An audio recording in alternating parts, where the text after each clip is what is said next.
dúvida do que a gente começou ontem, que vocês queiram questionar antes da gente seguir? Sinais e sintomas de hepatite. Nada. Pode falar, o que foi? Não. Os sinais e sintomas de cirrose. Você perguntou, né? Qual é? Calma aí.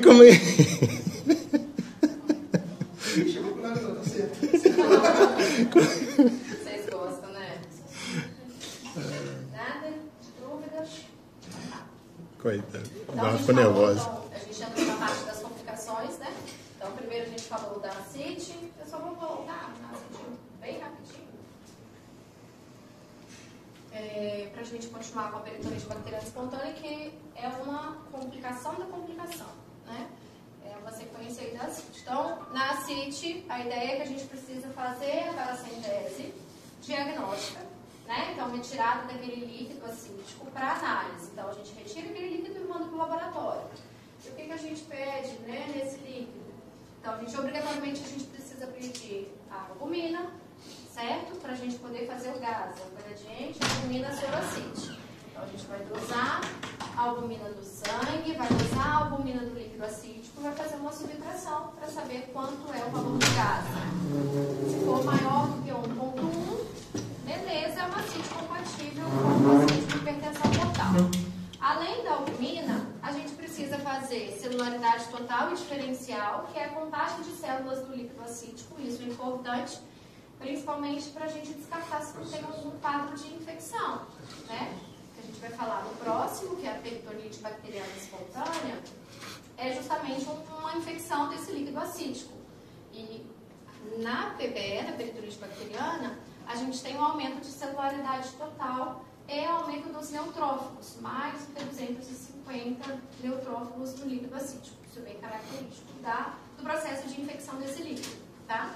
É importante a gente fazer cultura, certo, do líquido acítico, para a gente poder ver se tem alguma proliferação bacteriana.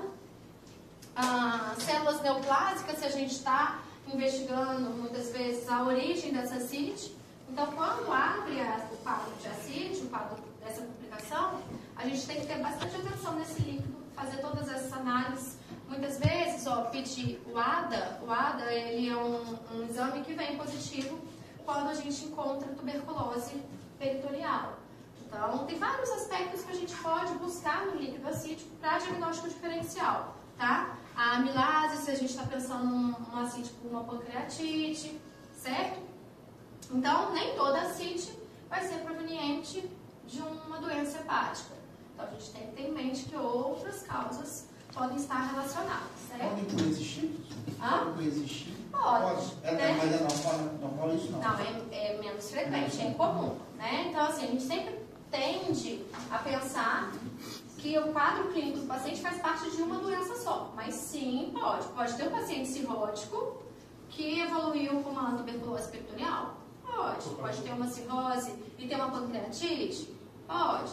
Então, por isso que é importante que a gente tem que funcionar esse paciente todas as vezes que abrir esse quadro acítico dele, tá? Então, ele começou a aumentar o volume abdominal. Então, o aumento do volume abdominal no paciente com cirrose vai fazer a gente pensar numa ascite. Vamos examinar, fazer o exame físico. Se tiver um exame físico característico de ascite, um ultrassom mostrando o líquido livre, a gente vai funcionar esse paciente, porque abriu o quadro de ascite agora. Beleza, a gente começou a tratar a ascite do paciente, usou dieta hipossódica, diurético, conforme a gente falou ontem, a ascite melhorou. E ele vai manter o uso do diurético para sempre.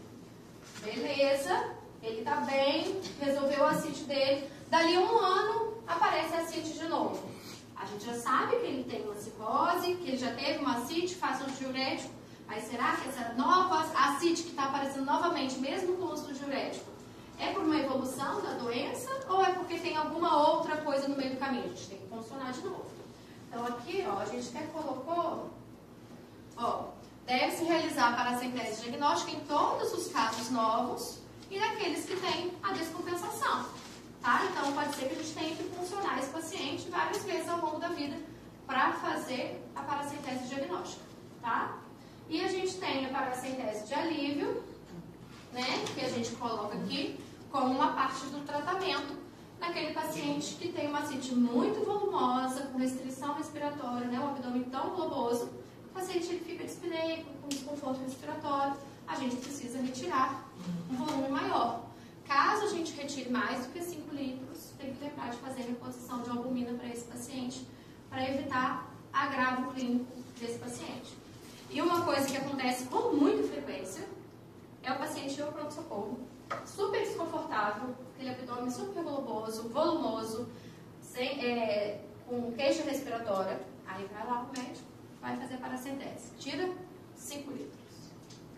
Aí você volta. Mas a ascite melhorou, aliviou o desconforto naquele momento, aí tá aquela ascite. Semana que vem, volta o paciente de novo com um aumento do volume abdominal, aí vai o médico de novo, 5 litros. E aí vai fazendo isso com muita frequência, né? E isso, uma hora, vai gerar uma repercussão hemodinâmica desse paciente. A função renal vai começar a piorar, porque por mais que a gente ache que, estou tirando só 5 litros, a gente está negligenciando porque não está trazendo o conforto necessário e você não está fazendo a reposição, tá? Então, se a gente fizer a somatória desse volume, no final ali de 15 dias, possivelmente seria válido, né, essa reposição de albumina. Então, não fique segurando, né, vou tirar só 5 para não precisar repor. Então, não. A ideia faça realmente uma paracentese que vá trazer alívio para o paciente e reponha a albumina. Porque senão, semana que vem ele vai voltar, daqui 3 dias volta de novo, e a repercussão renal vai apresentar, vai ter alteração de função renal, tá? Então, é importante a gente tomar esse cuidado, tá bom?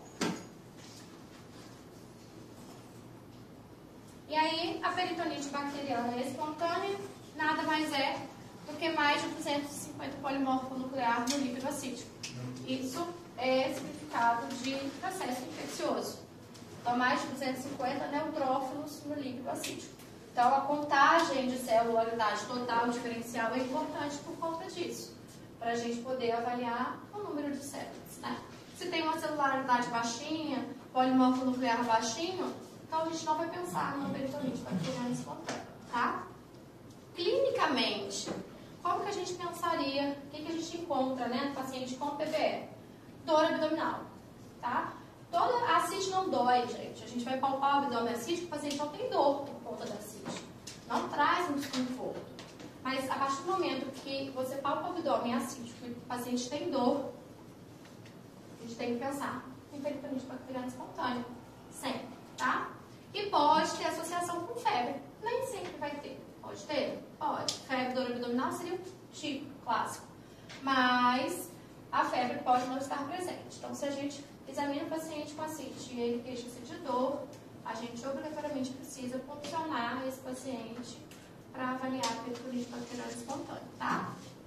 E também, além, né, desse quadro clínico característico de dor e febre, a gente precisa investigar se ele estiver assintomático, se ele apresentar piora da função renal e descompensação em encefalopatia hepática. Por quê? Uma complicação da cirrose puxa a outra complicação da cirrose. Então, a gente vai ver mais à frente que a encefalopatia hepática, que é a alteração neurológica do paciente cirrótico, ela tem fatores de risco. Um fator de risco muito clássico é o quadro de infecção. Então, o paciente ter uma infecção aumenta o risco de ter encefalopatia hepática. Nós estamos tratando aqui, falando sobre uma infecção do líquido acítico, que é o PBE. Então, se o paciente tem uma encefalopatia, chegou no pronto-socorro com a família, e a família fala, nossa, ele está muito confuso, está agitado, muitas vezes está muito sonolento, está rebaixado, e a gente pensa em encefalopatia hepática, a gente tem que descartar que não tem alguma infecção. E a infecção no paciente psicótico pode ser o quê? Peritonite bacteriana espontânea, pode ser uma pneumonia, pode ser uma infecção urinária, então a gente tem que fazer rastreio infeccioso. O rastreio infeccioso no paciente cirrótico sempre tem que também acrescentar a análise do líquido acítico, tá? E a piora da função renal é da mesma forma, né? Porque esse rim do paciente cirrótico, ele tem aquela alteração de fluxo, né? Ele tem uma hipovolemia relativa, né? Porque a gente sabe que muito do volume está no abdômen desse paciente. Então, o rim ele muitas vezes ele sofre por conta dessa hipovolemia relativa. E aí, quando tem uma piora dessa função renal, a gente também tem que fazer um rastreio de quadro infeccioso associado, tá? Aqui a gente tem as possíveis bactérias, né, do paciente cirrótico levando uma peritonite bacteriana espontânea.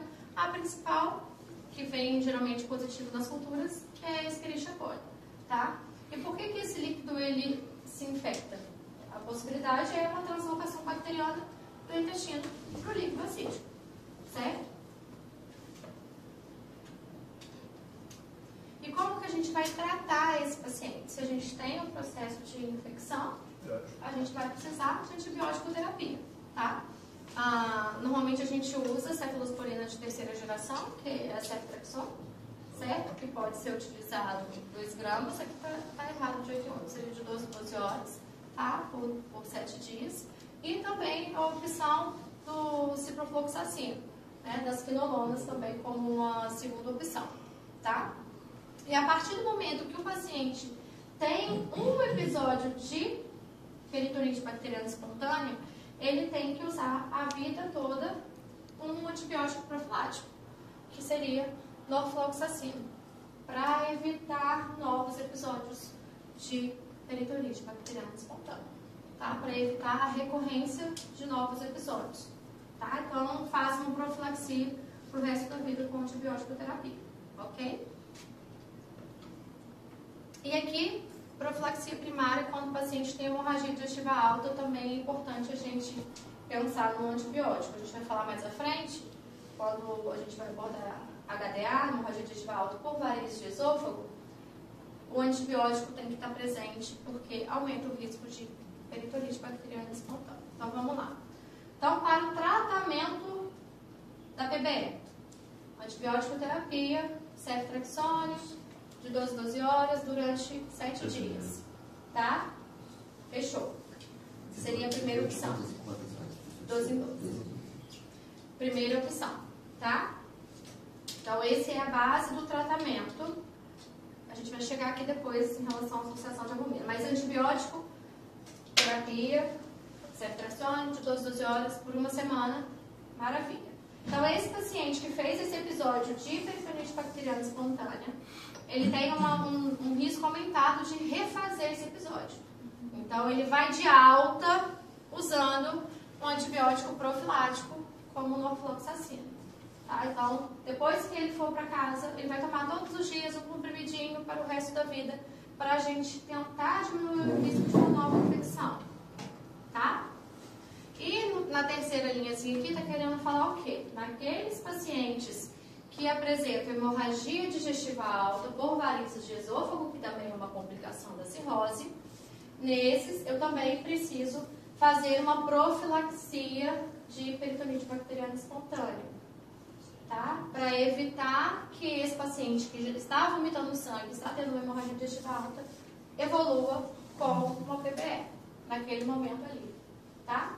Então, por 1 semana. Então, aqui a gente tem 2 prevenções. Tem a prevenção de recorrência, que seria uma prevenção secundária, e tem uma prevenção primária em caso de hemorragia digestiva alta. Ok? Os 2 com NOR?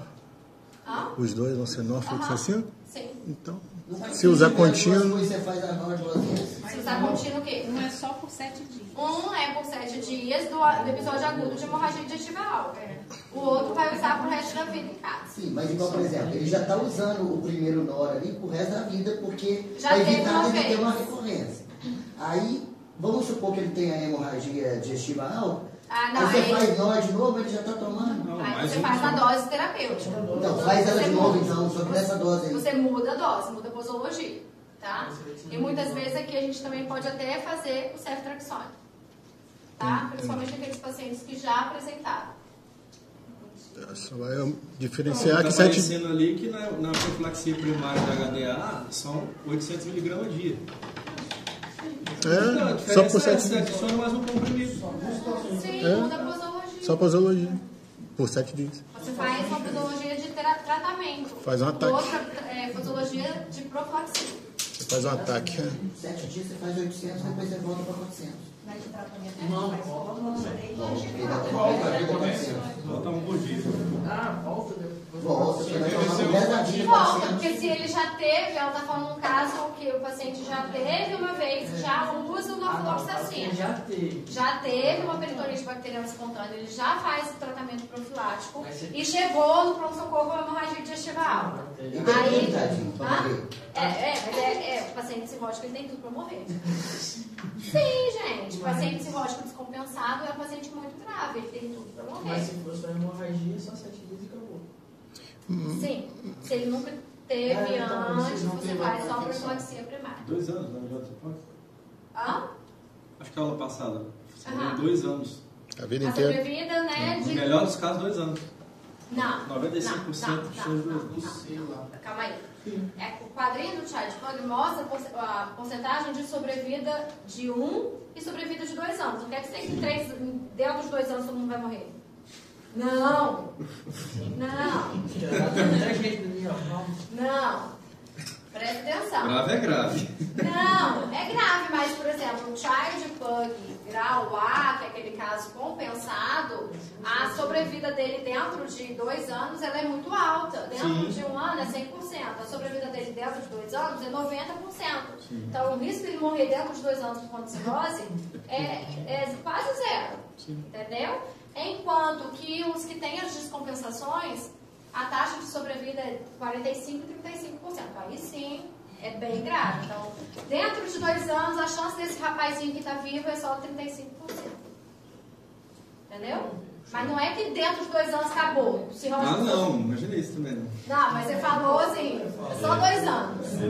95% de chance dele viver em 2 anos. Ele está entre os 2 anos. Você falou que ia morrer. Você quer matar o cara em 2 Não, anos? beleza, vocês entenderam, né? Eles não morrerão. Faremos tudo para eles não morrerem em 2 anos, tá? Então, na PBE, além daquele antibiótico que a gente vai precisar fazer, é importante repor a albumina para esse paciente também, tá? Para a gente diminuir a mortalidade e evitar disfunção renal. Então, é feito a albumina no primeiro dia e a albumina no terceiro dia venosa, certo? Para a gente manter o intravascular desse paciente o mais cheinho possível, para a gente manter esse rim bem perfundido, para diminuir essa mortalidade. Ok? Então, é uma forma que a gente também utiliza a albumina nesse paciente cirrótico, tá? Depois de 2 dias, 48 horas, a gente precisa repuncionar esse paciente que está em uso de antibiótico terapia e fazer uma nova paracentese diagnóstica para a gente poder avaliar se teve melhora da celularidade, para avaliar a resposta ao nosso tratamento. Ok? Então, depois de 2 dias, esse paciente está em tratamento internadinho, tá? Hospitalar. A gente não faz esse tipo de tratamento ambulatorial, tá? O paciente com ascite, ele trata em casa?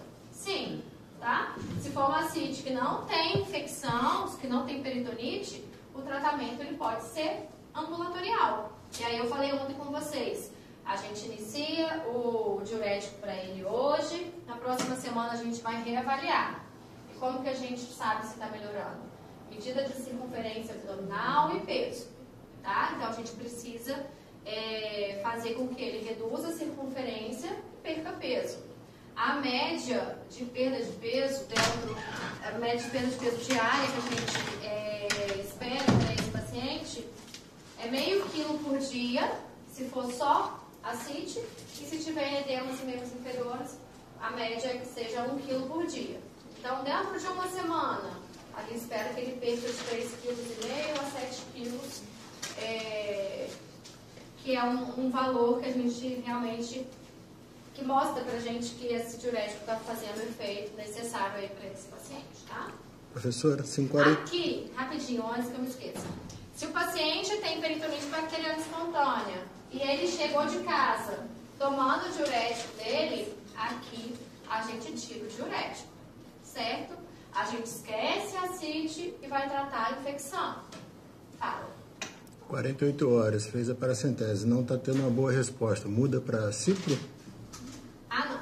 Aí a gente amplia o espectro, naltrexona e cipro é muito próximo ali em relação ao espectro. A gente pode, se em 48 horas já tiver saído a cultura, a gente pode guiar pela cultura que a gente fez na primeira paracentese diagnóstica, ou se ainda não tiver saído nada, a gente faz um espectro maior, tá?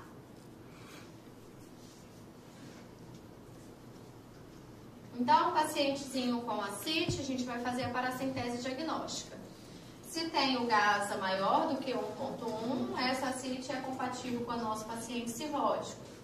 Se tem polimorfo nuclear maior do que 250, é porque tem peritonite bacteriana espontânea, a gente precisa iniciar antibiótico terapia para esse paciente.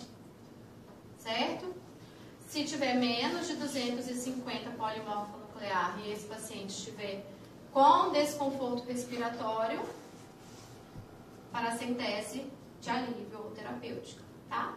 Se tirar mais do que 5 litros, reposição de albumina, menos de 5 litros, não precisa repor albumina, tá? E aí a gente faz, aqui sem albumina, a gente pode fazer associação com diurético depois que o paciente ir para casa, tá? Se não tiver desconforto respiratório, o tratamento se baseia no uso de diuréticos. Aí no caso, só ligando o que você falou antes, o paciente chegou ali com a peritonite e ele chegou, veio de casa tomando diurético. Aí você falou, aí a gente retira o diurético. Nesse momento que tem um processo de infecção, por quê? O diurético ele é um fator de risco para a deteriorização renal. Você retira, né? E aí a infecção também é. Só que nesse caso aí, ele só tem um desconforto, porque ele tem a peritonite, ó, lá em cima. Aí tem ele tem peritonite aqui. Não, de cá. O de cá tem menos de 250, então ele não tem peritonite. Ele não tem, por isso você continua o diurético. Por isso você faz o diurético, que a gente faz a paracentese de alívio, até mesmo a paracentese de alívio, se tiver um processo de infecção, a gente vai tentar segurar um pouquinho. Tá? O PNI não tiver polimorfo nuclear, né? Se não tiver, você não está esperando com peritonite.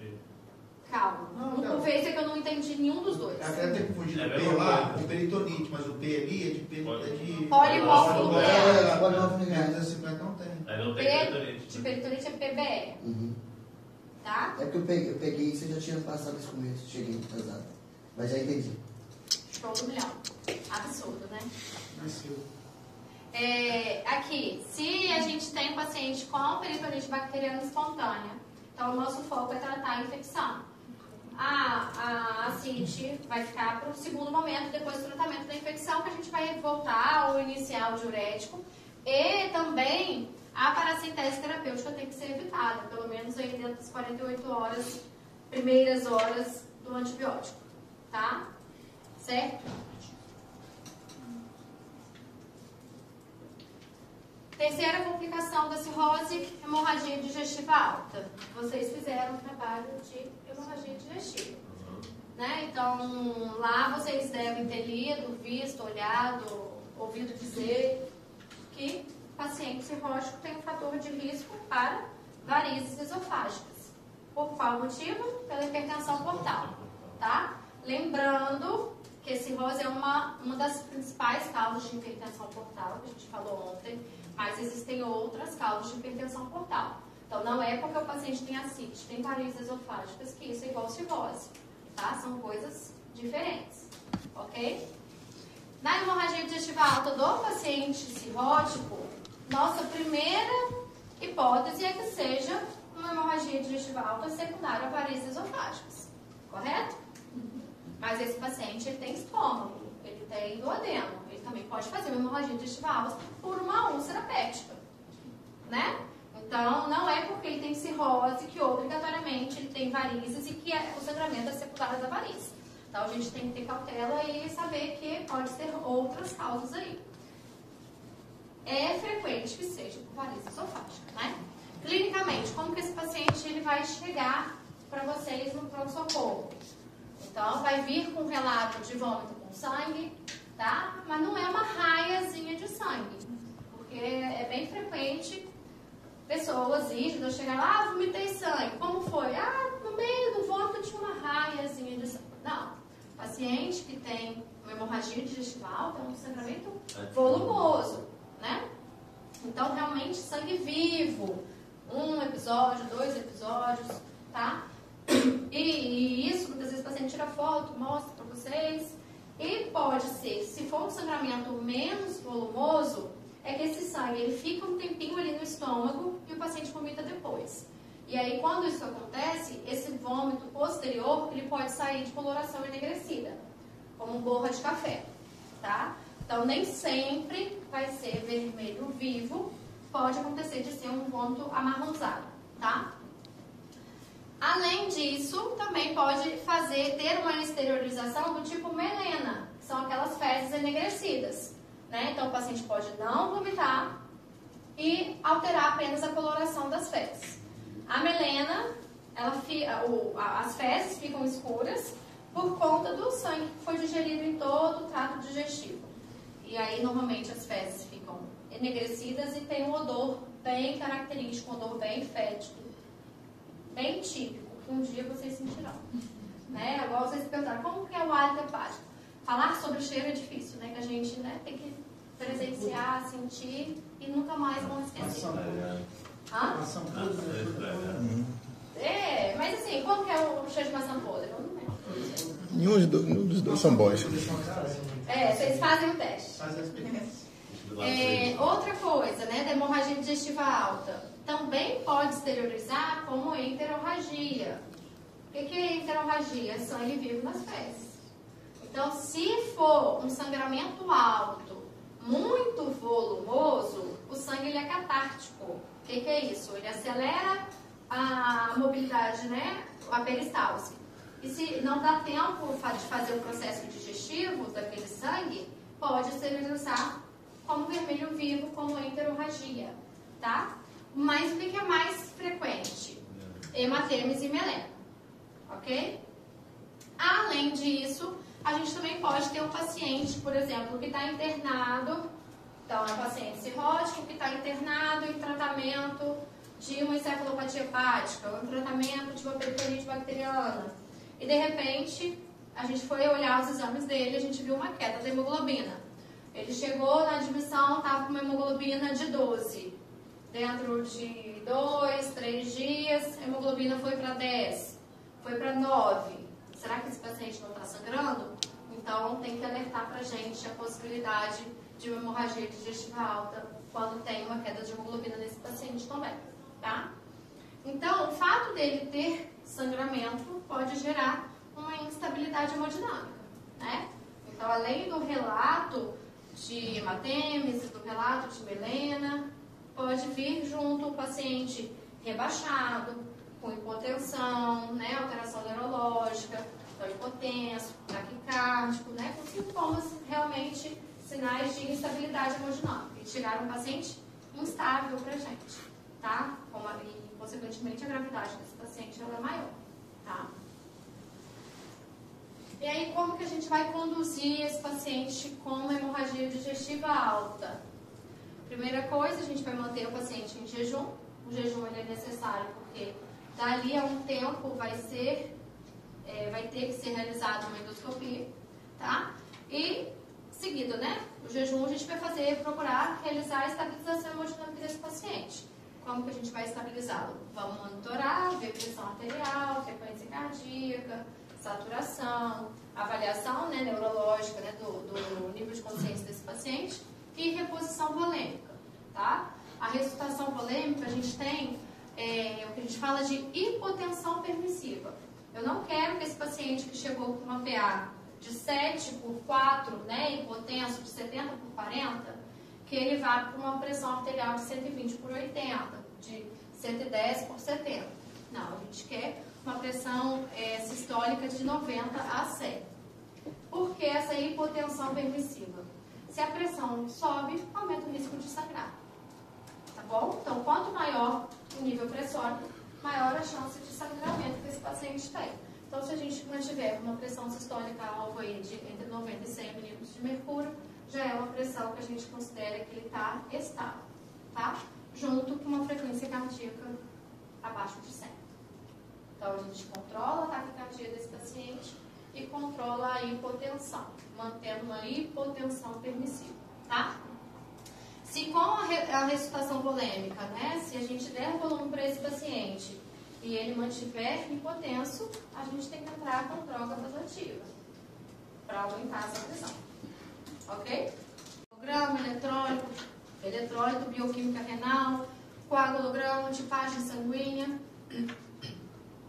É importante a gente ver se ele não está com algum distúrbio de coagulação. Lembrando que os pacientes cirróticos, eles podem ter essa alteração de coagulação por alteração da função do fígado, né? Então, medir o TAP e o NR é importante. O hemograma, para a gente avaliar o nível de hemoglobina e hematócrito, porque pode ser necessário a transfusão, tá? Vamos transfundir se a hemoglobina estiver abaixo de 7, ok? E pensar na possibilidade de intubação orotraqueal para proteção de via respiratória e via aérea se tiver hematêmese volumosa e rebaixamento do nível de consciência.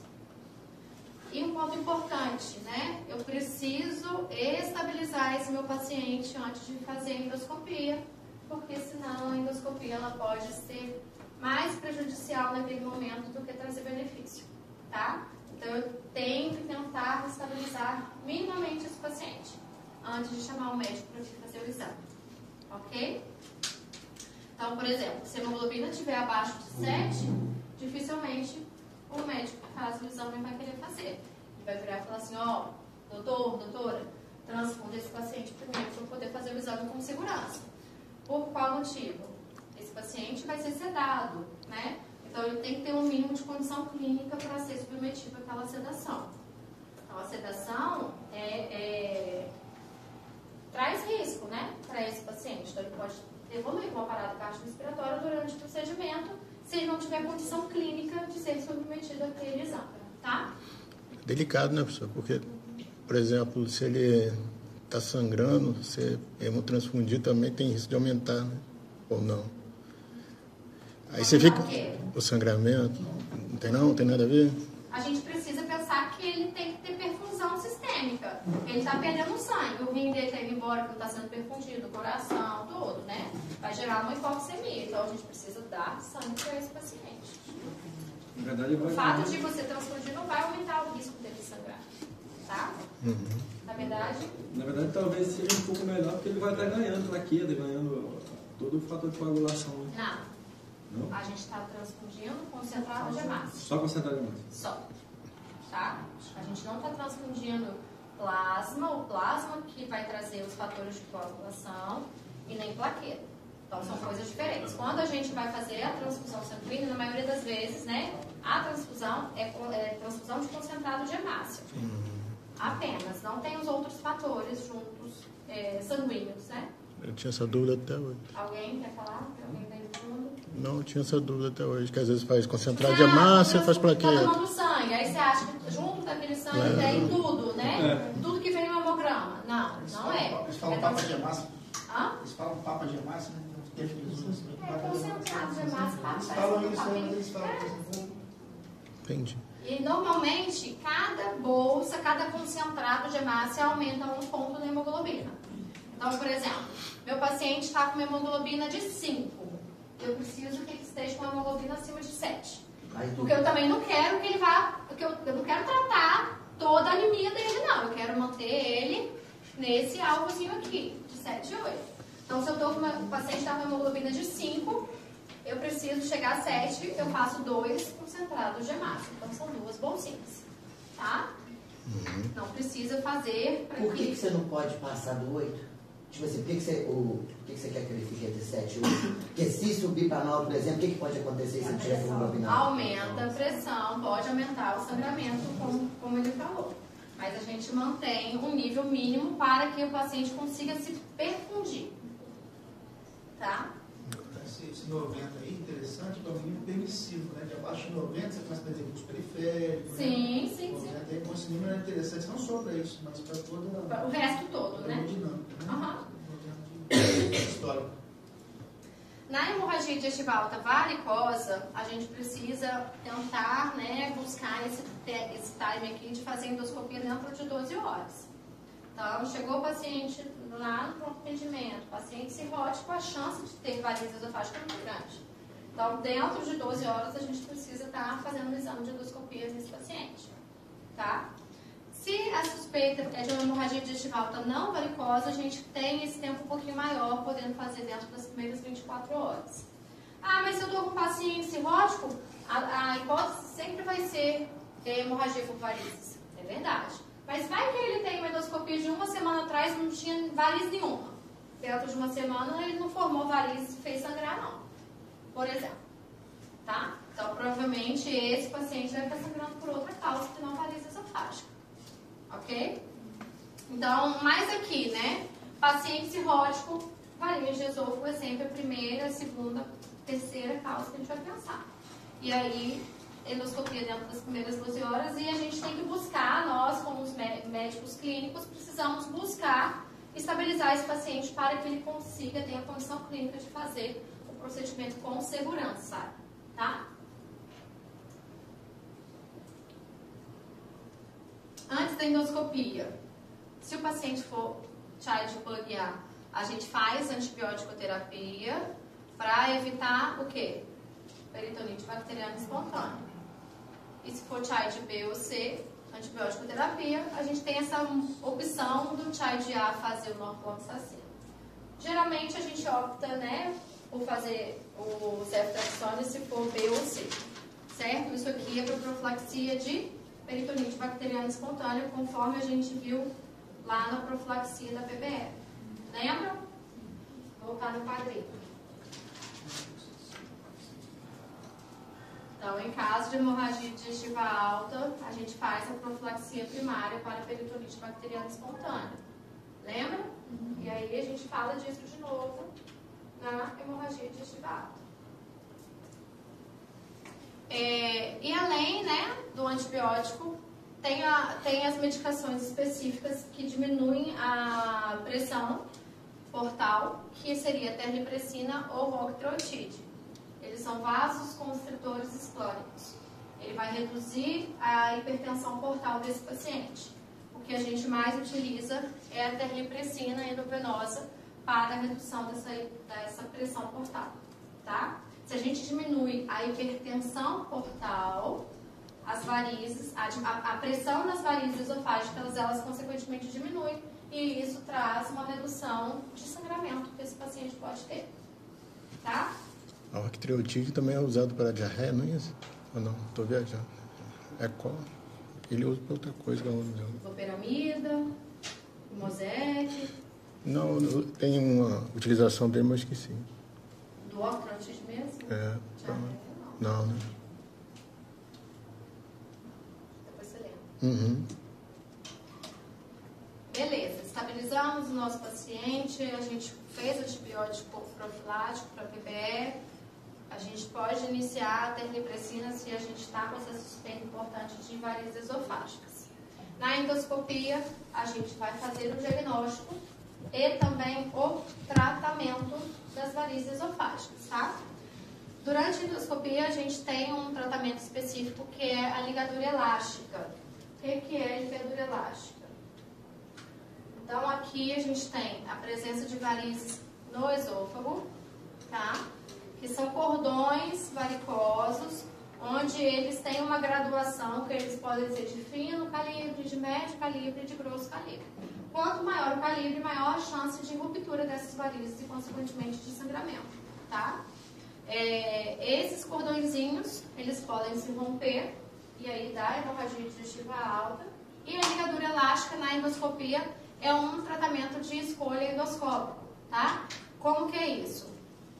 No tubo do endoscópio é conectado um capzinho que tem uns elásticos, como se fosse um elásticozinho, aquele de dinheiro, parecido, né? Só que o dinheiro é grande e esse é bem pequenininho. Isso aí, parecido com um de aparelho de dente. E como que faz? Então a gente introduz o aparelho, tem esse capzinho na ponta do endoscópio que vai sugar, vai aspirar a variz aqui para dentro. E a gente solta o elástico, a gente roda a manopulazinha do endoscópio e solta o elásticozinho colocando o elástico na base dessa variz. E aí a gente faz várias ligaduras elásticas. Cada kit de ligadura normalmente tem 5 elásticos, 7 elásticos, depende do... Aí ficam essas bolinhas dentro do esôfago do paciente. Depois cai, depois necrosa e vai embora, tá?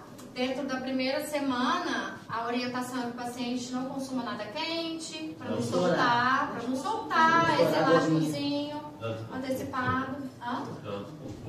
Tem dor, né? A gente, na primeira semana pós-ligadura, prescrito analgesia, dieta líquida pastosa e temperatura ambiente ou frio. Nada de quente, tá? E isso pode ser feito várias vezes ao longo da vida do paciente, tá? Então, aqui a gente está falando um tratamento para a hemorragia digestiva alta. O paciente sangrou e na endoscopia mostrou a presença de varizes. Muitas vezes, durante a endoscopia, você já ainda vê o sangramentozinho da variz, a gente tem que ligar naquele lugarzinho onde está rompido aquele trechozinho, tá? Só que a ligadura elástica, ela também é utilizada para evitar sangramento. Então, se a gente faz a endoscopia e vê que os cordões varicosos estão muito calibrosos, a ligadura elástica é uma opção para evitar que esse paciente evolua para uma hemorragia digestiva alta, tá? Então, é tanto um tratamento quanto uma profilaxia, tá? Deixa eu voltar aqui. Aqui, a gente está vendo a presença de varizes no fundo do estômago. Então, pode acontecer de ter varizes no fundo gástrico também. A gente ouve, vocês, né, provavelmente deve ter ouvido muito falar sobre varizes esofágicas, mas a gente pode ter também varizes no fundo do estômago, fundo gástrico. Caso tenha varizes no fundo gástrico, a gente não consegue fazer ligadura elástica nessa região. A gente faz a injeção de cianoacrilato, que é como se fosse um super bonder. É uma cola que ocupa o espaço dessa variz. Quando a gente vê aqui, as varizes de fundo gástrico, elas são bem engurgitadas, bem grandinhas, né? E aí a gente faz um furinho e injeta esse cianoacrilato como se fosse uma colinha para poder preencher aquele espaço ali e vai gerar como se fosse um trombo dentro daquela variz ali, tá? Com esse produto cianoacrilato. Se você não tiver a opção de ligadura elástica, existe a opção de escleroterapia, de injetar uma substância, que é a etronolamina, dentro da variz esofágica. Não é a primeira opção. A primeira opção vai ser sempre a ligadura elástica, se possível, tá? E a gente vai manter a terlipressina nesse paciente por 3 a 5 dias, que é aquela medicação que vai diminuir a hipertensão portal. Essa hipertensão portal pode ser, assim, várias coisas pode dar isso. Pode. Então, a cirrose é a principal, né, que a gente mais fala. Mas se tiver uma trombose, aí da veia porta... SAP, que é uma trombose de veia porta. A síndrome de fosfolipídica, na verdade, aumenta o risco de tromboses no geral, podendo dar trombose de porta, veia porta. Mas não é o SAF em si causando, sim, mas é por uma aumenta a trombose geral, tá? Porque minha concunhada, com 36 anos, teve um caso gravíssimo, né? De hemorragia de trombose de veia porta e chegou a falecer. Depois de fazer muitos disso daí. Ligadura elástica. Ligaduras elásticas, de cauterização. Papai Noel. E é grave, né? Assim, 36 anos ela faleceu. Chegou a ter filho? Foi logo depois da gestação. Aumenta o risco de trombose nesses pacientes. Aborto espontâneo também, quadro de SAP, né? Sim. Certo? Então aqui está as nossas ligaduras elásticas. E se a gente tiver um sangramento persistente, a gente vai tratar novamente com endoscopia. Muitas vezes tem que fazer nova ligadura elástica nesse paciente, né? Avaliar se tem algum trechinho da variz esofágica que pode ainda estar persistindo o sangramento. Segunda tentativa de endoscopia sem sucesso, a gente vai passar um balão chamado balão de Senk-Blakemore. Que coisa é essa? É um balão que é passado onde vai ter uma compressão, como se a gente fosse fazer um tamponamento direto sobre a varize esofágica. Então, passa como se fosse uma sonda nasogástrica, por exemplo. Só que nessa sonda tem uma via que a gente insufla o balão que fica no esôfago e uma via que tem um balão que fica no estômago. Qual o objetivo desse balão do estômago? Para que não migre, né? Se a gente insufla esse balãozinho, isso aqui não sai do lugar, né? Porque esse balão segura para que não saia do lugar, não haja migração. Uma âncora. Hã? Como se fosse uma âncora. Por aí. E aqui vai fazer o tamponamento da região esofágica na tentativa, né, de evitar o sangramento recorrente, tá? Se nada disso der certo, a opção de realização do TIFES, que é aquela derivação intrahepática portosistêmica transjugular, tá? A gente falou até no tratamento de ascite refratária. Por quê? Esse TIFES, ele faz o quê? Diminui a pressão portal. Diminui a pressão no sistema porta. Então, a gente vai fazer uma derivação com um stent, colocar um stent entre a veia porta para a veia hepática, para que haja um fluxo, uma derivação, um fluxo diferente ali sanguíneo, né? E, consequentemente, a pressão aqui no sistema porta, ele reduz, diminuindo, consequentemente, o sangramento das varizes esofágicas. Esse balão esofágico ou gástrico, isso fica permanente? Não, tá? Na verdade, foi ótima pergunta, porque ele tem que ficar no máximo 24 horas, porque senão ele gera isquemia esofágica, né? Porque você está comprimindo a parede do esôfago e pode até levar a uma perfuração. Então, a gente, depois de 24 horas, desinsufla e retira. Não, assim, não... É só para dar tempo de... É só mesmo naquela tentativa de minimizar. Senão ia ser melhor que o Pode ser que não bariátrico. dê certo. Pode acontecer de não resolver. Tá? Compressão direta. Hã? É uma compressão direta lá. Mano. Sim. A gente não tem como apertar, né? Aqui a gente Faz não tem. paniquete. É isso aí, não tem como. Pescoço. Tá certo. Maravilha? Mas, na maioria das vezes, o que a gente, graças a Deus, vê é que o sangramento ele é controlado ali de forma endoscópica. Tanto de forma clínica, né, com as medicações, com a terlipressina, associada ao tratamento endoscópico, tá? Então, a gente já falou sobre um antibiótico para profilaxia de peritonite bacteriana espontânea, tá? Depois, esse paciente sobreviveu a tudo isso e ele vai para casa, tá? No momento que a gente for dar alta para esse paciente, né, depois que ele tiver uma compensação clínica, uma dinâmica, ele vai de alta com o uso de beta-bloqueador. O beta-bloqueador, ele também diminui a pressão ali na região do sistema porta. Consequentemente, diminui o risco de novos sangramentos, tá?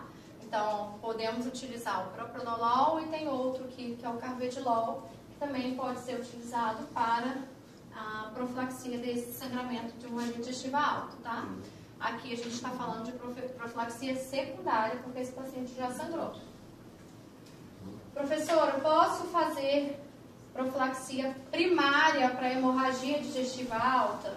Tanta informação, né, gente? Muita coisa. Eu contei para vocês. Queria essa matéria enjoada. Não, mas aí você Isso tem aí é coisa de gasto. Não, assim. Fazer um balão desse aí, Mas é aula de gasto, né? É aula de gasto, não é neuro, não. E você pode ir embora porque é coisa de cirurgião, né? Como é, não, mas você não tem dá que pra fazer não, professor, saber. isso é demais. Não precisa fazer não, saber que existe. Era isso que a gente queria ouvir. Saber que existe, você tem que saber o que é, você tem que saber a indicação para chamar o gastro, para chamar Daniel fica quietinho. O que ele falou? Isso é só pra ter conhecimento. Ué, mas é pra ter, uai. Eu não vou ser cirurgião, vou embora, não vou assistir aula de cirurgia. Pronto. Não vou Porque falar, muita não vou coisa, fazer. professor, a gente tá ficando assustado. Mas eu vou assustar mesmo. A medicina assusta, gente. Bem-vindos, é muita coisa. Assusta, adoece. É um estresse passado. Tá não. Calma aí, então peraí. Ó, vamos lá. Presta atenção. Aqui eu tô falando falando que esse paciente vai usar um beta-bloqueador para evitar de sangrar novamente. Carvedilol, propranolol, certo? Como que a gente vai saber se está bom? A gente precisa buscar o beta-bloqueio. Frequência cardíaca do paciente. A frequência do paciente está 80. Vamos aumentar a dose desse remedinho. Precisa estar abaixo de 60. Para falar que tem um controle, porque tem ação cardíaca também no beta-bloqueador. Ok? Maravilha. Então, depois que esse paciente estiver controlado, ele vai de alta, a gente vai passar um remedinho para ele tomar para evitar de sangrar de novo. Lembra que ele veio para o hospital por conta de uma hemorragia digestiva alta por varizes. Mas não tem risco de fazer hipotensão? Aquela 90%.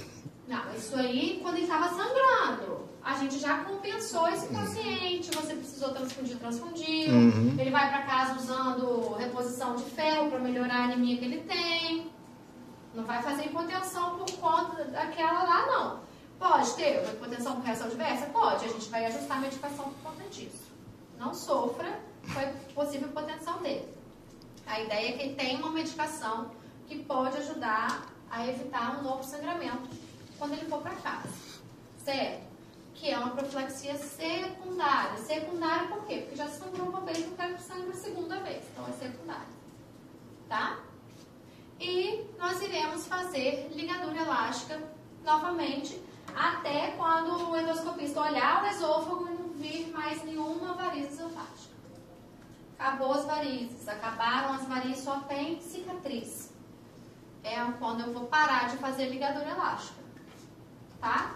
Então a gente faz novas endoscopias com novas ligaduras para erradicar as varizes esofágicas.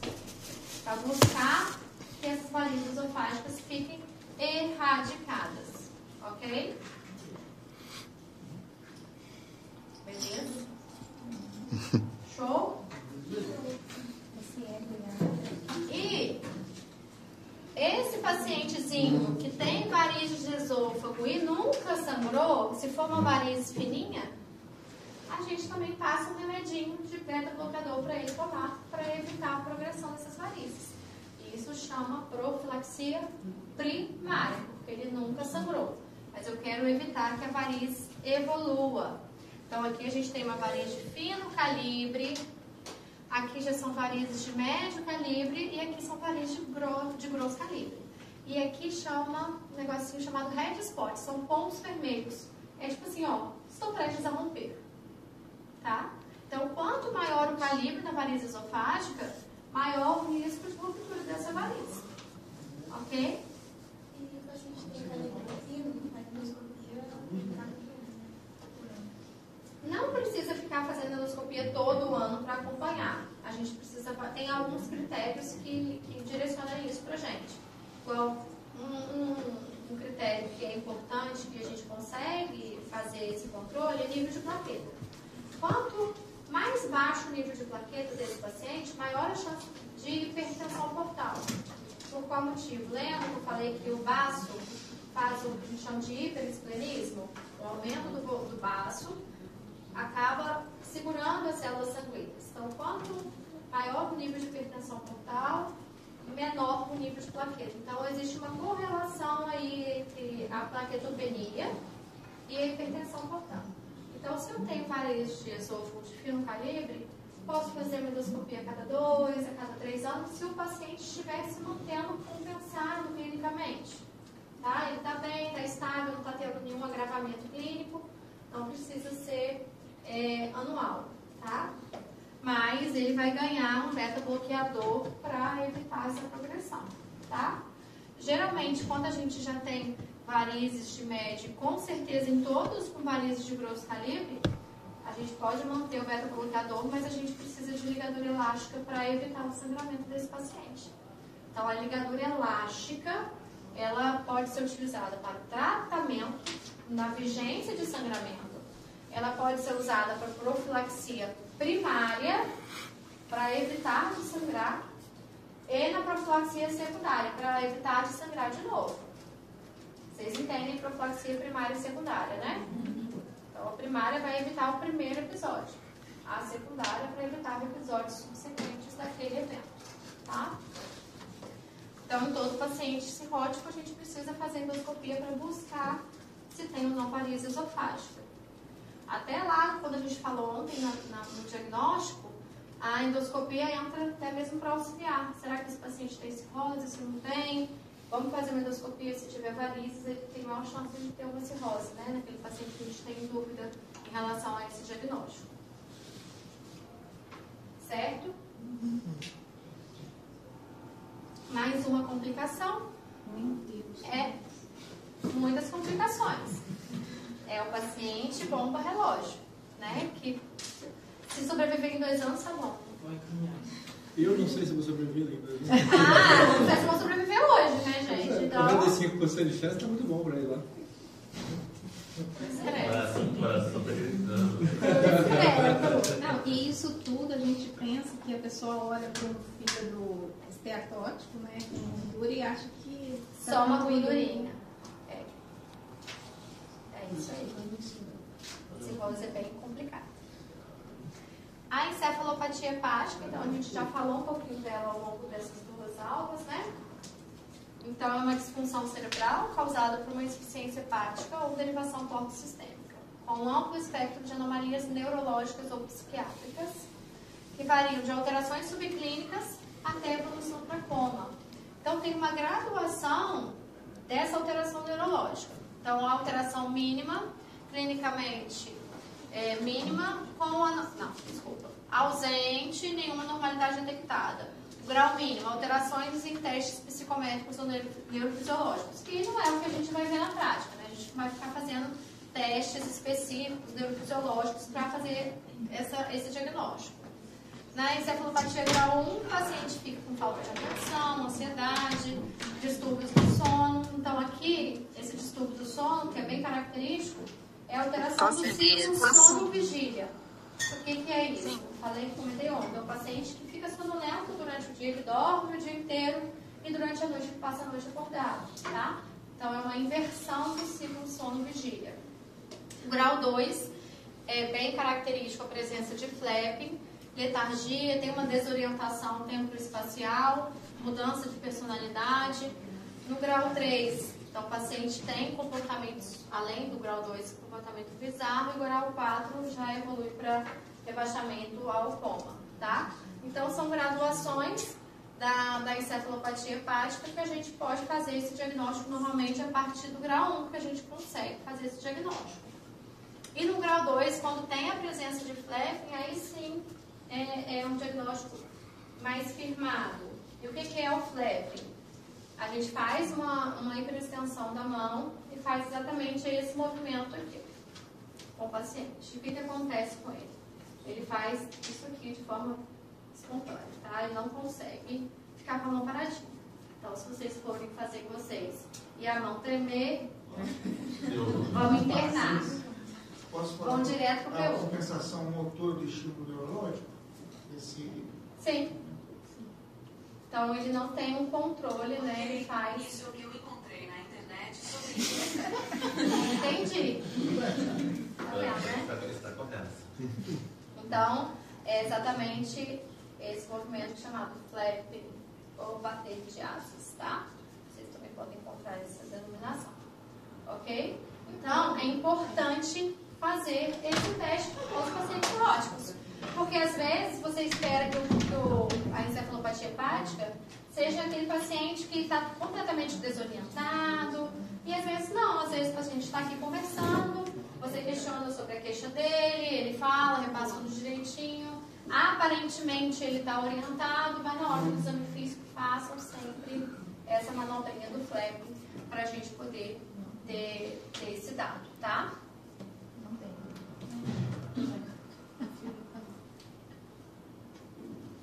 E quais são os fatores possíveis que levam à presença da encefalopatia, né? Então, a gente tem alterações episódicas, né? Fator de risco episódico, fator de risco para a encefalopatia recorrente.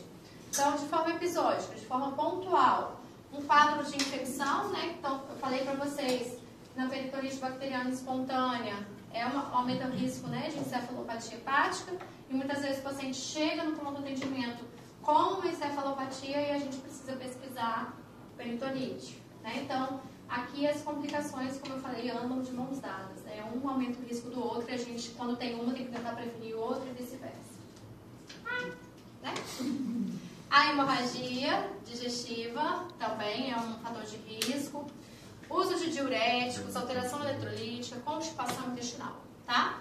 E recorrente, aquele paciente que tem encefalopatia hepática recorrente. Alteração eletrolítica as mesmas, né?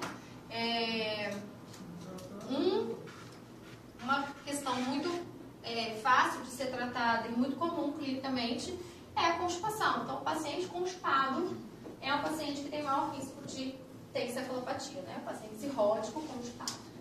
Ok? Senão daqui a pouco vocês estão falando que o paciente constipado vai ter encefalopatia hepática. Não é isso. Paciente cirrótico que tem constipação aumenta o risco de encefalopatia hepática por conta de aumento de absorção de compostos nitrogenados a nível intestinal, tá? E é justamente o excesso desses compostos nitrogenados que o fígado não metaboliza adequadamente, que se acumula a nível neurológico, a nível central, levando a essas alterações, tá? Como que a gente vai tratar esse paciente? Tratar todos os fatores possíveis que estejam desencadeando. Então, se a gente diagnosticou um quadro de infecção, a gente vai tratar a infecção. Se é uma hemorragia digestiva, se é o uso aumentado de diurético, né? Porque se a gente está tratando uma ascite, precisa do diurético, mas o diurético pode piorar a encefalopatia. Então, a gente tem que ficar o tempo todo tentando equilibrar os nossos pratinhos para esse paciente. Então, tratar os fatores de risco. E temos opções de medicações orais para o tratamento. A primeira opção é a lactulona. A lactulona é uma medicação laxativa, não absorvível, né, pelo intestino, que o objetivo dela é justamente diminuir a absorção desses compostos nitrogenados a nível intestinal, tá? E como que a gente prescreve essa lactulona? 10 ml de hora em hora até o paciente apresentar 3 episódios de evacuação líquida. A gente quer que ele tenha diarreia, tá? Para que realmente diminua esse processo absortivo no intestino, ok? O povo dessa imagem quase mata a gente. 3 diarreias, 3 evacuações líquidas, tá? E tá aquele paciente lá de fralda, liberando geral, tá? E aí depois que faz, até que chega a esses 3 episódios de diarreias, a gente mantém uma dose de manutenção. Às vezes 10 ml de 8 em 8, 10 ml de 12 em 12, dependendo da resposta desse paciente, tá? E uma outra opção é o rifaximina, que é um antibiótico que não tem ação sistêmica. A ação dele é justamente a nível intestinal, para que reduza o número de bactérias que possam produzir também esses compostos nitrogenados, tá? Só que ele é muito caro. Tipo, uma caixinha deve ser 900 mil reais. É realmente um custo bem alto. E a lactulona é um custo relativamente baixo para a nível hospitalar. 900 barra R$1.000, né? É bem 900 mil, não. Não. 900, 1.000, 1.100, tá? Não é 900 mil reais. 1 milhão. Viu? Eu sabia. Tem que ter 900 mil reais. Eu sabia que alguém ia entender isso. Não, 900, 1.000, 900 Ah, vai ser muito caro. 900 mil, não tem jeito, né? Não tem quem irá tratar com essa medicação. Mas são as 2 opções que a gente tem para o tratamento da encefalopatia hepática, tá? Que são medicações que vão atuar a nível do intestino, tá? Para reduzir essa absorção aí desses compostos. Quinta complicação, contando. Essa é pequenininha. Carcinoma hepático ou hepatocarcinoma, né? O que é? É um câncer do fígado que está muito relacionado nos pacientes com cirrose, tá? Então, o paciente cirrótico, ele tem um risco super aumentado de hepatocarcinoma. Transplante. E o que a gente precisa fazer? Qual que é o maior cuidado que nós temos que ter com esses pacientes? fazer um rastreamento de hepatocarcinoma desse doente, tá? Então, a gente não quer fazer o diagnóstico em fase avançada. Então, já é um paciente cirrótico. A gente precisa rastrear de forma seriada em busca de achar câncer no início, né? Pequenos nódulos. Como que é feito esse rastreio? Ultrassom e alfa-fetoproteína, que é o marcador deste tumor, o marcador tumoral, eles devem ser realizados de 6 em 6 meses, tá? Isso aqui, muitas vezes, é o que mantém aquele paciente cirrótico compensado em acompanhamento. Por que o paciente cirrótico compensado, Child-Pugh-A, que já tirou o fator que levou à cirrose? Então, quem ouviu a aulinha ontem da paciente, teve hepatite C, né, transfundiu há muitos anos, teve hepatite C, evoluiu para cirrose. Vocês lembram desse casinho? Então, ela é uma paciente Child-Pugh-A. Você olhava para ela, não tinha nenhum estigma de cirrose. Mas essa paciente, ela tem que fazer acompanhamento de 6 em 6 meses, por conta de rastreamento do hepatocarcinoma. Então, a cada 6 meses eu preciso que ela me traga um ultrassom. A gente pede os outros exames laboratoriais gerais, da parte hepática, e a alfa-fetoproteína, tá? Para que a gente faça detecção precoce dessa lesão hepática. Se a gente observar, né, o aumento da alfa-fetoproteína ou o nódulo hepático, a gente tem que fazer a confirmação com tomografia e ressonância, que são os exames que conseguem utilizar contrastes específicos para os nódulos hepáticos e mostrar algumas características que o ultrassom não mostra, tá? Então, existem características bem específicas do hepatocarcinoma que são visualizadas nesses exames, né, como a tomografia ou a ressonância, tá?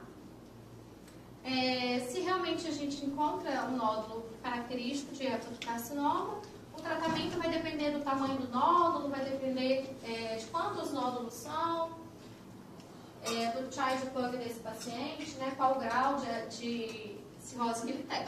Poder fazer cirurgia, transplante hepático, quimioembolização, né, que embolizar a artéria que nutre aquele tumor, ou tipo uma quimioterapia oral, tá? Então vai depender das características do tumor, né, que esse paciente apresenta.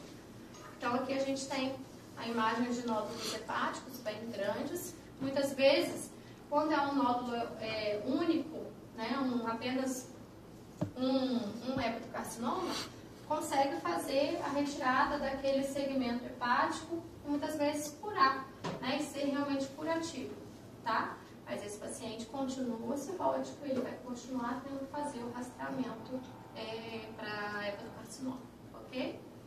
E o transplante hepático, ele tem os critérios específicos, né? Quando a gente fala de tumor hepático, existem os critérios específicos para transplantar esse paciente também, tá? Que também seria um tratamento curativo. Fala, Michelle. Não disse nesse de cima de tudo aí, são os setores lá, né? Aqui, tá?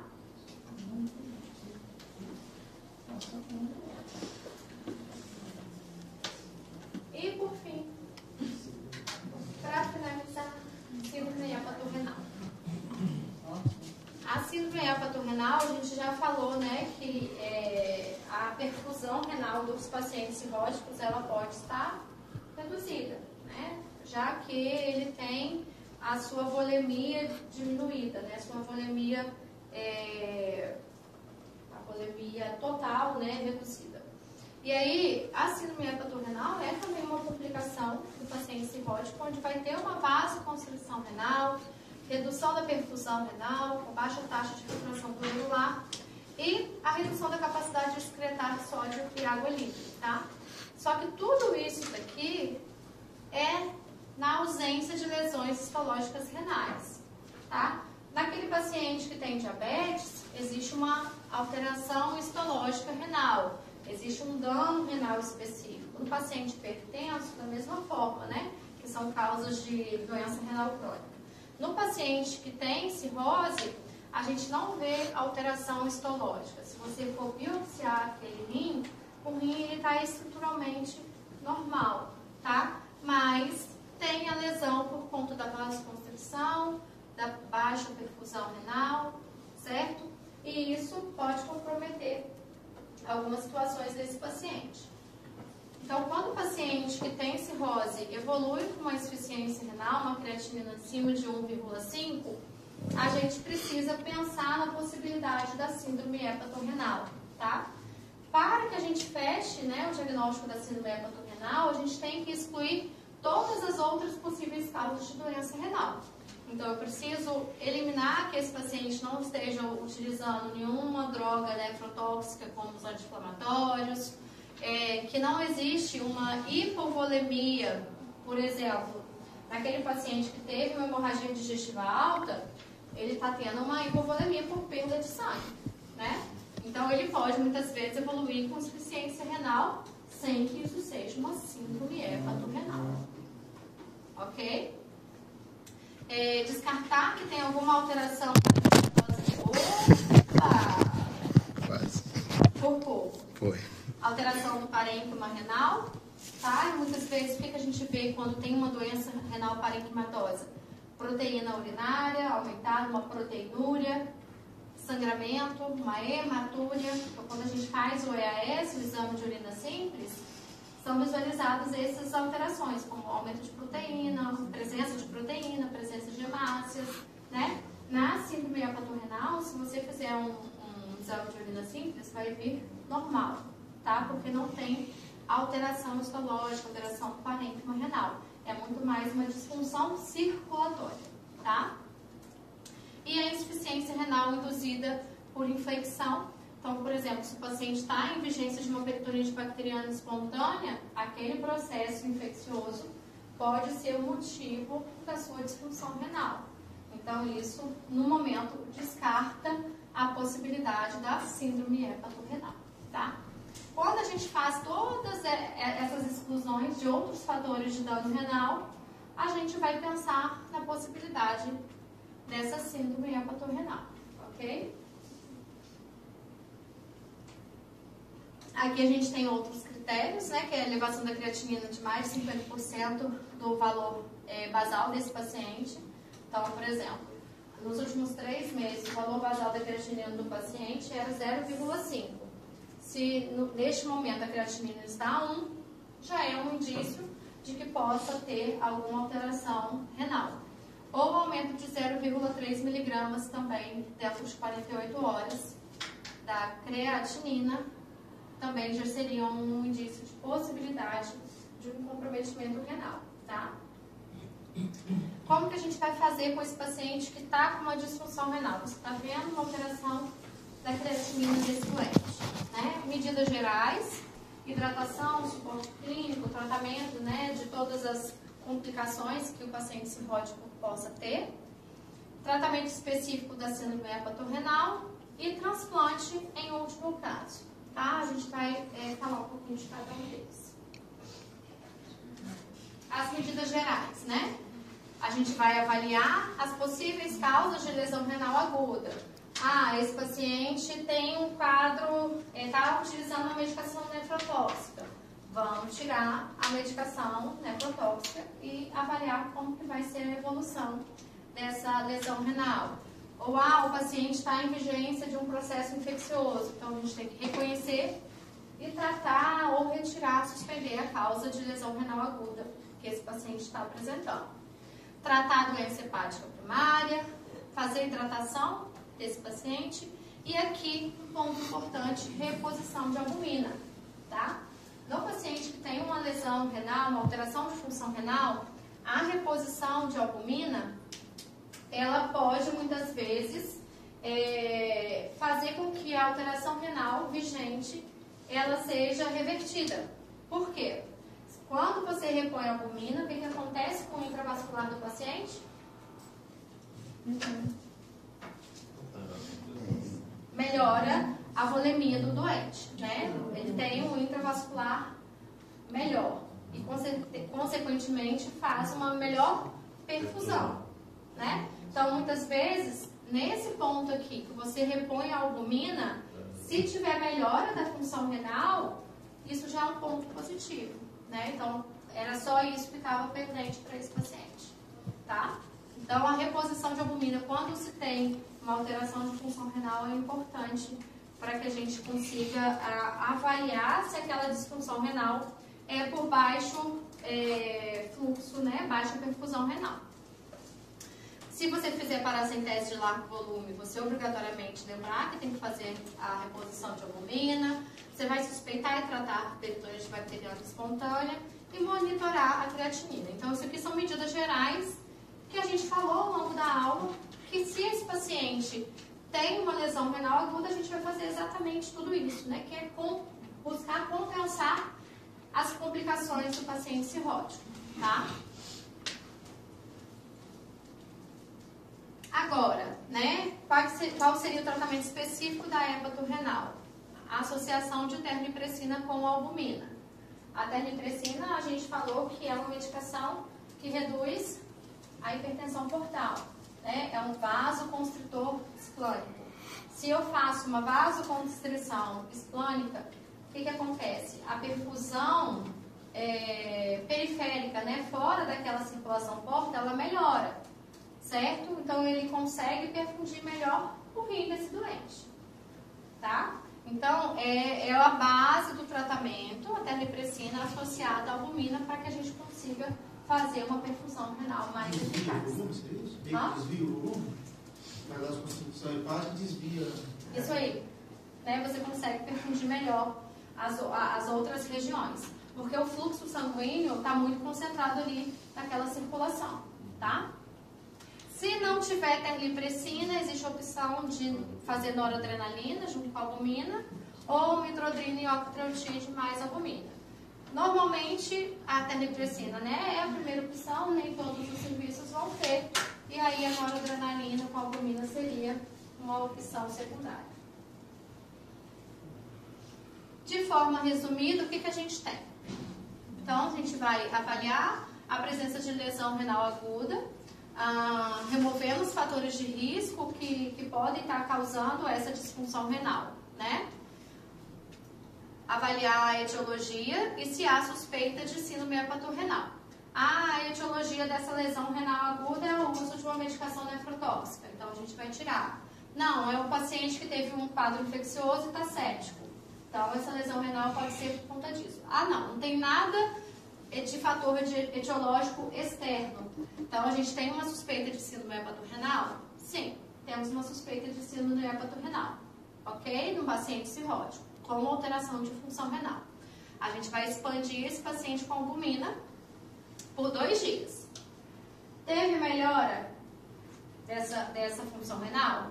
Se sim, era uma lesão renal aguda pré-renal e por perfusão renal. Então, só se você repor a albumina, se só isso resolveu o problema, não é síndrome hepatorrenal. Era uma lesão renal aguda pré-renal. Como se fosse uma desidratação, por exemplo. Tá? Se não resolver, hoje vocês estão falando. Mulher! Não consegui tirar. E aí bate aquele desespero, você aperta, não sai. Não vai. Se não houve resposta com a albumina nos 2 dias de reposição, fechamos o nosso diagnóstico de síndrome hepatorrenal. E aí a gente vai iniciar a terlipressina. Se tiver resposta da terlipressina após 2 dias, a gente mantém até 14 dias a terlipressina associada à albumina para o tratamento da síndrome hepatorrenal. Isso garante um melhor fluxo sanguíneo nos rins, né? Uma melhor perfusão renal e, consequentemente, a chance desse rim evoluir de forma favorável, né? E a gente reverter essa síndrome hepatorrenal, tá? Essa terlipressina pode ser anulada também, né? Sim. O senhor vai aceitar os 3? Sim. Primeira opção é a terlipressina, tá? Assim, o benefício da terlipressina é maior do que a nora, né? A nora não é específica ali da circulação portal. A terlipressina tem algo mais específico para aquela região, tá? A nora vai fazer uma vasoconstrição também em outros locais, tá? Dúvidas? Como você vai abordar isso no colégio? Como que eu vou abordar? Como que vai ser a questão da prova? Como que você vai ser discursiva, vai ser Vai ser objetiva. tudo, gente. Vai ter de tudo. Dá a dica aí. Não, como que você vai abordar? O que você espera que a gente domine? Dá a dica aí do Engels. Dá a dica da discursiva. A dica da A dica da discursiva tá na cirrose. Aquela classificação. Ah, eu não sei. Na cirrose. É imensa, mas a discursiva vai estar na cirrose. E a outra? São duas? São duas discussões? Não sei se Vai ser uma, vai ser uma. Não, tá vendo? A gente vai de plano. Você tem que saber a obra, né? Qual a importância dela, mas eu não vou dar para você fazer a graduação e falar assim, esse paciente é child foi o quê? A, B ou C? Não, para você decorar, vai pontuar 1, 2 ou 3. Não precisa, tá? Entendimento da tabela. Para que serve? Tá? É mais ou menos igual a outra. Tento fazer o objetivo valendo 0,5 e a discursiva valendo uns 2. Eu achei que a discursiva era muito. Não, mas eu vou falar A, B e C, amor. É uma só, mas A, B, C, D. É, F, G, H, até o C. Professora, você não aceita Sangue. comprovante de doação de sangue 5/10, não? O que você resolveu do trabalho, professora? Qual que Vou é? fazer, qual que é? O cara nem queima. Qual que é o trabalho? Qual que Você é? quer? Mas eu falei que nem sabia o que você ia fazer? Que trabalho, chefe? Vamos fazer. Ô, Dimitri, nós já pedimos semana passada, Dimitri, pelo amor de Deus. Trabalho manual. É extra? É isso. Manual. Manual. Pode ser manual, pode ser manual, pode ser. Não valendo nada. Qual que é? Ela vai explicar pra vocês como que é o Gente, não é possível que vocês estão com problemas. Eu falei que vai todo mundo. Vem, explica. Não é hoje, não. Quando que tá? Ela fez o pedido. Resumo, mesma coisa do Diofital. Quem tirou 14? Gisele Chibabi, não ganha nada. Chibabi. Michele tirou 12. A professora vai corrigir o meu trabalho para eu chegar nos 14, não tomar pau, ela vai me dar 2. O resto da sala inteira. Eu preciso trabalhar, professor. Mas todo mundo está ciente, eu deixei claro para ela. Quem conseguir passar com as provas, ela não precisa nem olhar o trabalho. Quem não quiser fazer o trabalho... Também não precisa. Ah, eu tô super bem, nem quero fazer esse negócio. Tem gente que já tá com 10, só falta 4, nem faz. Bobagem. Vou fazer Então, mas hoje. quem precisa, ela vai corrigir e avaliar. Calma. Isso ela não falou ainda, isso ela vai escolher ainda. Ela só quer que eu faça assim, gente. Vocês têm ciência de que não adianta falar, nossa professora, eu tô com 14, me dá meio pontinho pra eu ir pra 14,5. Ela não vai dar. É só pra atingir os 14. Igual o Carlos fez. Não, vamos lá, pontuação. Olha, professor, igual o Fital deu 2. Mais que 2 não tem jeito, é muito.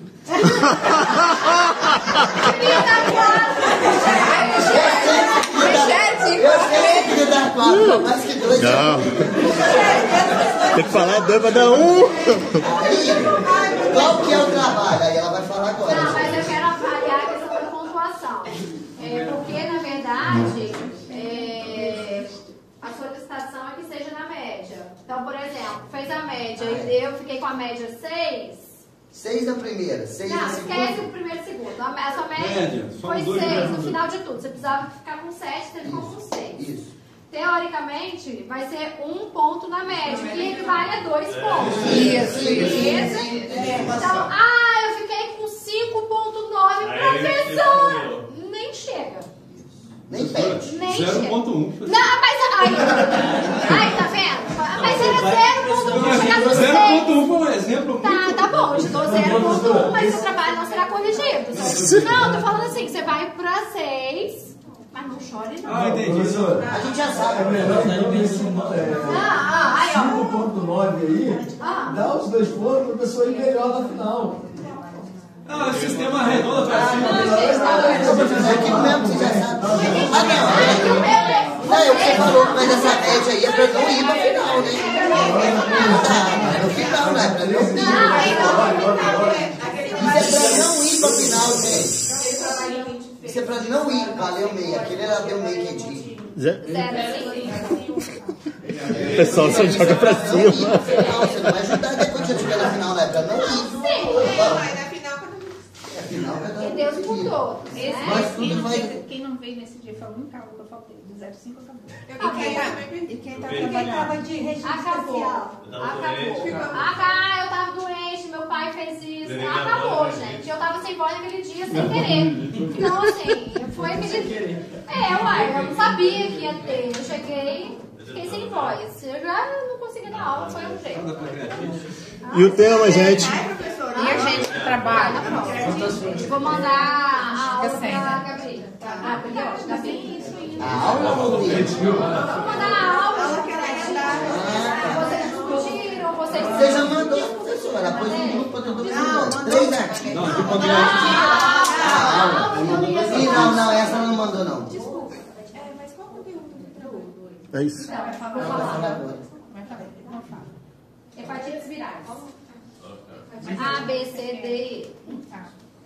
Escrita à mão, no máximo 25 linhas, igual todos? A, B, C, D, E, 25 linhas? Assim, aí o outro mandou. Presta atenção. Vai ser em grupo. O trabalho vai ser em grupo ou individual? Em grupo, professor. É grupo da prática, todo mundo já sabe. Você tinha falado que trabalho em grupo. Isso, grupo da prática. 25 folhas para grupo, cada um vai escrever uma linha? Eu quero que todo mundo escreva. Não, gente, é 25 linhas. Cada um 25 linhas. Cada um faz uma hepatite. É isso mesmo. Aí vocês no grupo aí, ó. vão seguir a divisão de vocês. Põe alguém no grupo aí, gente, pra todo mundo ver. Aí, por exemplo, detalhe importante. Vai lá, a Michelle precisa de 1 ponto, de 2, né? Tirou 6, precisa do pontinho para passar. Vou lá corrigir. Quando eu olho, não acho a letra da Michelle. Sinto muito, tá, Michelle? As letras que estiverem e os nomes que estiverem. Até porque quem não fizer não vai ter o nome no trabalho. Não vai pôr, professor. Tá bom. É, professor. Tá bom. Aqui é tudo certo. Aqui é tudo certo. Tá bom. Se a Érica não quer participar, eu não vou pôr. E outra, não é Não obrigatório, é gente. Você obrigatório. não precisa É só pra quem fazer. quer. É para quem quer ter uma ajuda. Então você já tem que ter Eu não consciência. preciso de ajuda, não preciso Professor, então você fazer. pode ter consciência que o nosso grupo da prática, em média, porque já é dividido. Ô, gente, nosso grupo da prática, em média, varia entre 7 e 9, não é isso? Pessoas. Pode ser que vai ter trabalho, que vai ter os 9, que os 9 querem. Mas pode ser que tenha trabalho, que vai ter só 5, porque os outros 4 não querem. Aí o problema é de quem não quer. Então, assim, um tem 9, o outro tem 4, porque talvez teve gente que não quis. Ponto. Mas aí Tá vai bonito, ser fechou. manuscrito, um só escreve ou Todos. Não, Todos que várias participaram. letras. Várias letras. Qual o tema? Obrigado. Quando que vai ser entregue esse trabalho? Vocês vão entregar diretamente para a representante de turma e ela vai me entregar uma pasta com esses trabalhos no dia da prova. Não quero... Professora, esqueci meu trabalho em casa. Ela te entrega tudo. Não quero nada disso. Tá Alguém tá bom? pondo no grupo aí? Vamos simplificar. Vocês vão entregar, não sei até qual dia para ela, mas no dia da prova ela vai me entregar os trabalhos que estão com ela. Tá bom? Perfeito. Tá?